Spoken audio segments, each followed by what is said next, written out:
Next നമുക്ക് discuss ചെയ്യാനുള്ളത് Poisson distribution ആണ്. പോയ്സോൺ ഡിസ്ട്രിബ്യൂഷൻ്റെ മീനും വേരിയൻസും.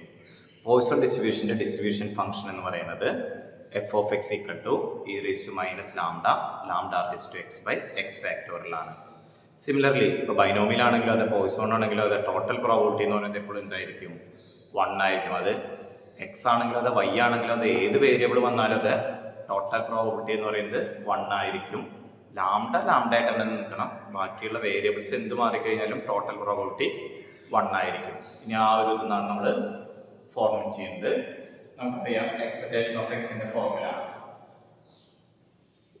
എക്സ്പെക്ടേഷൻ ഓഫ് എക്സ് എന്ന് പറഞ്ഞു കഴിഞ്ഞാൽ sigma x equal to 0 to infinity x into f of x ആണ്. That is sigma x equal to 0 to infinity x into e raised to minus lambda lambda raised to x by x factorial. On the other part, x minus 1 x factorial cancel ചെയ്ത part എന്താ വരിക? x minus 1 ആയിരിക്കും. അങ്ങനെ ഒരാളെ cancel ചെയ്യുമ്പോൾ സിഗ്മയിൽ എന്ത് ചെയ്തു വരും? 0 എന്നുള്ളത് എന്തായിട്ട് മാറും? 1 ആയിട്ട് മാറും. e raised to minus lambda അതേപോലെ തന്നെ വരും.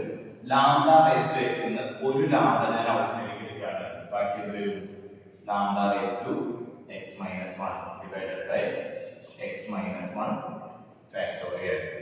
നേരത്തെ ചെയ്ത പോലെ തന്നെ x minus 1 നെ ഞാൻ റീപ്ലേസ് ചെയ്തു, y നെ റീപ്ലേസ് ചെയ്തു. ആൻസർ എന്ന് പറയുന്നത് lambda into sigma x 1 ആണെങ്കിൽ y എന്താ വരിക? 1 minus 1 y എന്തായിട്ട് മാറും? 0 to infinity e raised to minus lambda lambda raised to y by y factorial. ഞാൻ പറഞ്ഞു വേരിയബിൾ എക്സ് ആണെങ്കിലും വൈ ആണെങ്കിലും ഒക്കെ ടോട്ടൽ പ്രോബിലിറ്റി എന്ന് പറയുന്നത് എന്തായിരിക്കും? 1 ആയിട്ട് വരുന്നതായിരിക്കുക. സോ വാല്യൂ എന്ന് പറയുന്നത് ലാംഡ ഇൻറ്റു 1 ആണ്. എക്സ്പെക്ടേഷൻ ഓഫ് എക്സ് എന്ന് പറയുന്നത് ലാംഡ ഇൻറ്റു 1 എന്ന് പറയുന്നത് ലാംഡ ആണ് കിട്ടുന്നത്.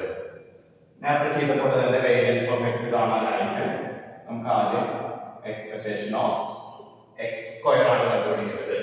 എക്സ്പെക്ടേഷൻ ഓഫ് എക്സ് സ്ക്വയർ കണ്ടുപിടിക്കാനായിട്ട് x into x minus 1 plus expectation of എക്സും ബ്രാക്കറ്റ് ഓപ്പൺ ചെയ്ത് കഴിഞ്ഞാൽ x square minus x plus x cancel ചെയ്ത് എക്സ് സ്ക്വയർ എന്ന് വരും. നമുക്ക് നേരത്തെ ചെയ്ത പോലെ തന്നെ sigma x equal to 0 to infinity x into x minus 1 f of x plus expectation of x നമുക്ക് നേരത്തെ കിട്ടിയിട്ടുണ്ട് ലാംഡ ആണെന്നുള്ളത്. That is sigma x equal to 0 to infinity x into x minus 1 e raised to minus lambda raised to x by x factorial.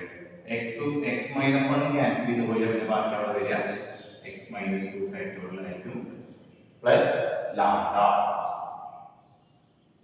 നമുക്ക് എന്ത് കിട്ടി? Sigma രണ്ടെണ്ണം cancel ചെയ്ത് പോയാൽ x ന്റെ വാല്യൂ 0 ഉം 1 ഉം പോയി ബാക്കി 2 ടു ഇൻഫിനിറ്റി ആണ് വരുന്നത്. e raised to minus lambda lambda raised to x ന് രണ്ടെണ്ണം ഔട്ട്സൈഡ് എടുത്തു കഴിഞ്ഞാൽ അത് എന്തായി? ഇവിടെ ഔട്ട്സൈഡ് ലാംഡ സ്ക്വയർ.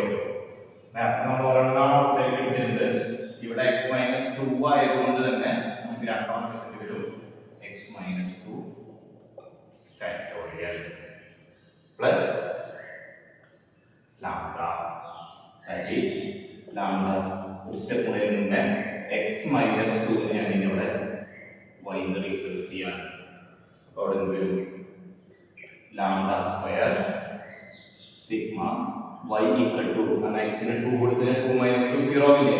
എല്ലാവർക്കും ഒരേപോലെ തന്നെയാണ് വരുന്നത്. e raised to minus lambda raised to y by y factorial. ഇതിന്റെ വാല്യൂ 1 ആയിരിക്കും പ്ലസ് ലാംഡ. നമുക്ക് എന്ത് കിട്ടി? Lambda square into 1 plus lambda. That is lambda square plus 1 ആണ് എന്ത് കിട്ടുന്നത്?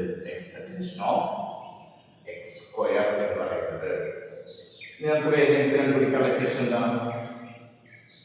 വേരിയൻസ് ഓഫ് എക്സ് എന്ന് പറയുന്നത് expectation of X square minus expectation of X whole square. That is lambda square plus lambda minus lambda square. Cancel ചെയ്താൽ variance of x എന്ന് പറയുന്നത് lambda ആണ്. കിട്ടും. അപ്പൊ ഇവിടെ ബൈനോമിയൽ ഡിസ്ട്രിബ്യൂഷന്റെ ലാംഡ എന്ന് പറയുന്ന വേരിയൻസ് എന്ന് പറയുന്നത് NPQ ആയിരുന്നു, അതുപോലെ മീൻ എന്ന് പറയുന്നത് NP ആയിരുന്നു. പക്ഷെ കോഴ്സ് കൊണ്ട് രണ്ടും ആൻസർ നമുക്ക് കിട്ടുന്നത് ലാംഡ തന്നെയാണ്, സെയിം വാല്യൂ തന്നെയാണ് കിട്ടുന്നുണ്ടായിരിക്കുക.